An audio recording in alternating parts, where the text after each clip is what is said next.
Welcome to Radio Classics. I am your host, Drew Hill. Today, Sherlock Holmes investigates the case of the murdered general.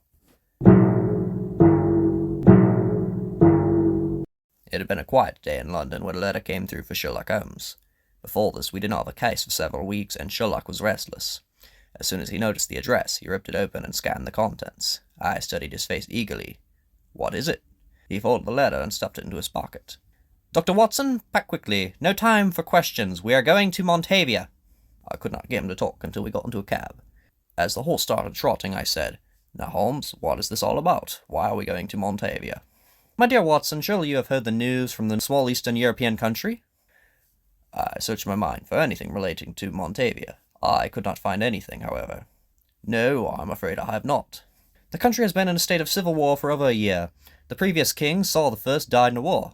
The heir apparent to the throne was also killed in the same battle. There was only one son left, and so he became king.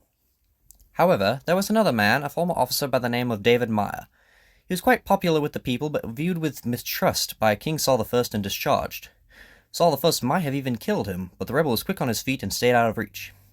Well, after Saul's son claimed the throne, David came out of hiding and contested it.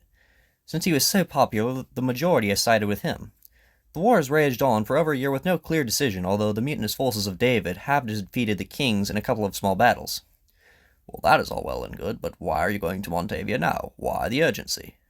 Well, Dr. Watson, David sent me a letter.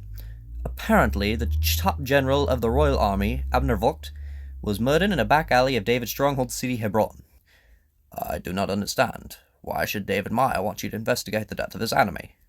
That, my dear Watson, is what we will find out. The journey only took us 9 days due to the wonders of modern transportation. After a ferry across the English Channel to France, we travelled by rail to Leipzig, Germany, then turned south to get to Montavia. The railroad did not go all the way to Hebron, so we took a carriage to David Meyer's palace. I was staring out at the passing countryside when my companion began to read out loud. These are the times that try men's souls. The summer soldier and the sunshine patriot will, in this crisis, shrink from the service of his country. But he that stands it now deserves the love and thanks of man and woman. Tyranny like hell is not easily conquered. Yet we have this consolation with us, that the harder the conflict, the more glorious the triumph. What we obtain too cheap, we esteem too lightly. Holmes, what are you reading? I asked curiously. Holmes glanced at me. It is the first few lines of the first of Thomas Paine's The American Crisis pamphlets. But why read them to me now? My dear Watson, what times are more trying than war, particularly civil war? Ah, so it is in connection with our upcoming conversation with the insurgent David Meyer. Of course, Watson. This is a trying time for the people of Montavia. We must find out who killed Abner so peace can be restored. A short while later, we reached the mansion that David had claimed on the outskirts of Hebron. We were greeted by his butler. We were welcomed in to wait in the living room, but did not have to wait long before David came. Mr. Holmes, I am so happy that you have come. I am David Meyer.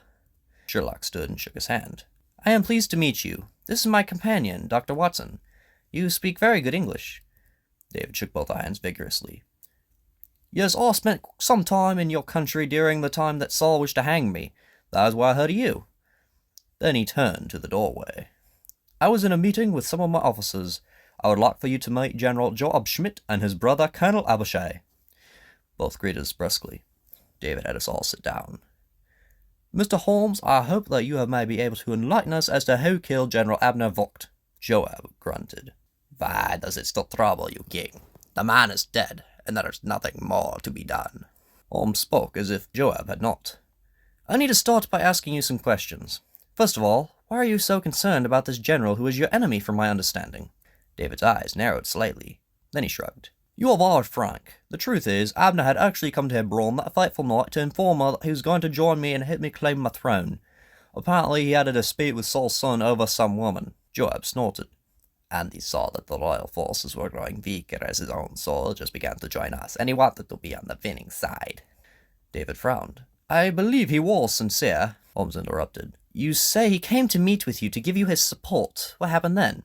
We'll sign a formal agreement, then I treated him to a feast and sent him away. With protection? He had 20 of his men with him. I see. Then what happened? We found his body the next day in a back alley here in Hebron. He either never made out of town or came back for some reason. Do you see why I hide you now? People think that I killed him, but I did not. He was my friend. His only fault was that he was too loyal to King Saul and his family. All right. First, I will need to see the body. I also want to inspect the place where he was killed. David nodded. His body has been reserved for inspection. We already had a funeral for him, but I held off the burial until you could come. I'm afraid the scene could not be preserved. It has been weeks since the murder. I understand. Well, let's be off, Watson. The game's afoot. Our first stop was the morgue to inspect the body of Abner Vogt. David had already notified the coroner of our arrival, and he had the body laid out for us when we made it. We both looked over the body. After several moments of silence, Holmes turned to me. What do you think the cause of death was, Dr. Watson? Well, Holmes, it looks to me like he was stabbed in the left lung. What else do you notice, Watson? Well, the wound looks like it was caused by a knife in the chest, and... Precisely, my dear Watson, I noticed that as well. Holmes thanked the coroner, and we left the morgue. He turned to me. Dr. Watson, I would like you to return to Mr. Maya and stay there until I come at 6 o'clock tonight. I need to investigate the scene by myself. Tell him to expect me then, and I will have the case solved. Also, be sure the Schmidt brothers are there as well. Whatever you say, Holmes. I returned to David Moore and explained that Holmes would be there at 6. We waited until then. General and Colonel Schmidt both returned as well. At 6:30, Sherlock finally made his appearance. As he passed me, he mentioned in a barely audible voice, "The key to this is Joab's brother." You mean Colonel Abishai? But he did not respond, and the 3 Montavians returned. David marched up to Holmes. Dr. Watson told me you'd be here by 6. I am here now, and I have your case solved. David's eyes widened. You know who murdered Abner? Indeed. Let me begin by recreating some of the details of the case. After you sent Abner away, he left town. I talked to some people who live in the area the body was found. They said he did leave town. However, the body was found late that night. He was killed by a knife to the chest. Whoever killed him was able to get close enough to stab him from the front. It seems unlikely that just anybody could have killed him. The attacker must have been somebody he trusted enough to follow into a narrow alleyway. David's eyes narrowed. Just who are you accusing here? I have not made an accusation yet. I am still recounting the facts of this case. Before I continue, I have a question for General Schmidt. General Schmidt, you had a brother, did you not? Not the colonel, but a lieutenant. Joab frowned. Why do you bring this up? He was killed in a battle with the royal forces. More specifically, he was killed by Abner, who stabbed him after he almost captured the general during their retreat. I find it interesting that the murder happened in an identical way. The source of this information was one of General Vogt's bodyguards, who was still here in town from the funeral. I by chance happened to meet him by the scene of the crime. He provided the final key to this puzzle. He said shortly after they left Hebron, a message came for Abner telling him to return alone. Someone wanted to meet with him to talk about the agreement he had made. David leaned forward, his eyes fiery. Who sent this message? General Schmidt. David turned to Joab. Joab, what have you done? Joab glowered. He could not be trusted. So you said after he came to meet me? My brother had to be revenged. Your brother was killed in battle. You murdered Abner in cold blood after deceiving him. How could you do this to an ally and a friend? You alone will be the guilty one forever, and not I. As they argued, Holmes and I made our exit quietly. We got in our carriage and began the long ride back to the railroad. As we rode, I said to Holmes, You did not get your payment. He shrugged. Watson, I did not come for the money. I came to solve a case. It was rather elementary, but I needed something to do. What do you think will happen to General Joab Schmidt? Will he be hung? My guess is he will not only survive, but he may even keep his position. He is David's cousin, and he has done quite a bit of service for the king already. So there will be no justice for General Vogt.